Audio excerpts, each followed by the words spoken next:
Hello, fellow readers. Your bookish snitch is back, and today I'd like to present to you a book that shows how a whole nation can develop PTSD.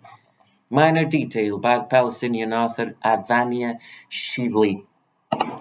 The most powerful thing about a book is that it can change your viewpoints, your life mission, your lifestyle, and momentarily it can even change your nationality. While reading this book, I sort of became an honorary Palestinian, even though my everyday life, and I cannot stress this enough, has nothing to do with the everyday life of Palestinians.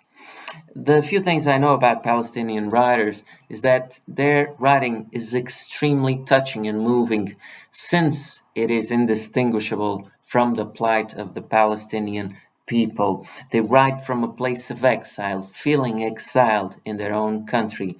The book vividly conveys the fear Palestinians have to face on a daily basis with identity checks, identity controls, roadblocks. As you progress reading it, you'll feel like you're reading the story of a personal war in the context of a much larger war, the Israeli-Palestinian conflict. Like in any war, it all starts with a first killing. Then there's a lot of suffering to avenge that first death.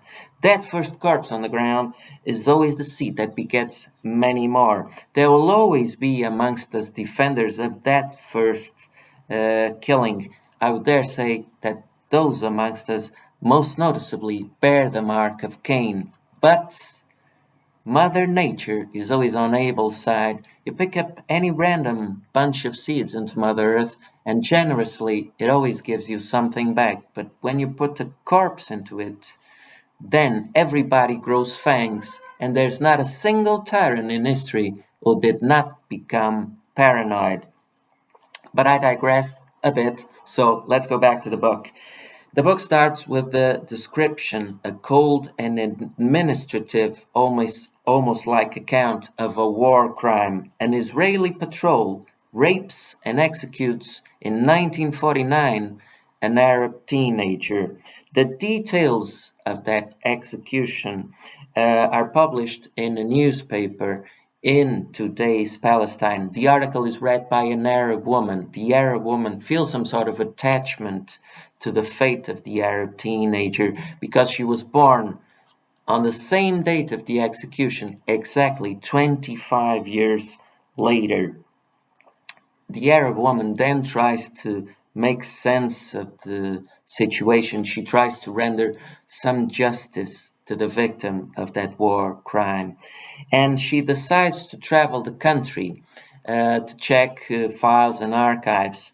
She's traveling through what are ever shifting borders, symbolized by two maps she travels with. One map showing Palestine in 1948, and another completely different map showing recent Israeli settlements. The moral of the story to me is that, like the Baron de Charlus, a famous character of Marcel Proust, À la recherche du temps perdu, said, there's a foreign language dividing every two people. That's most strikingly true when it comes to countries. One country's founding myths are another country's villains. In Portugal, we revered the deeds of Vasco da Gama because he found a pathway, a sea pathway to India. Indians, every time they hear the name Vasco da Gama mentioned, they spit on the ground. The worst part of this drama is that both countries are right. So that's a wrap. Hope you kind folks enjoy. Hope to see you again for our next review. And until then, please read on. Reading is the avenging sword of nerds. See ya.